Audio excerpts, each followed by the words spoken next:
मी खोबऱ्याचे काप केलेले आहेत, ते खोबऱ्याचे कापही तळून घ्यायचे आहेत. मस्त लालसर रंग येऊ द्यायचा आहे त्यांचा आणि काढून घ्यायचे आहेत. लालसर रंग आलेला आहे.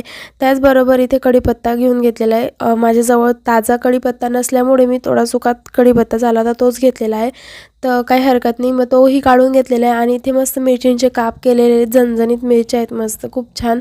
आणि त्यांना गरम गरम तेलमध्ये टाकलेलं, तर त्या खूप छान तळल्या गेल्या आहेत.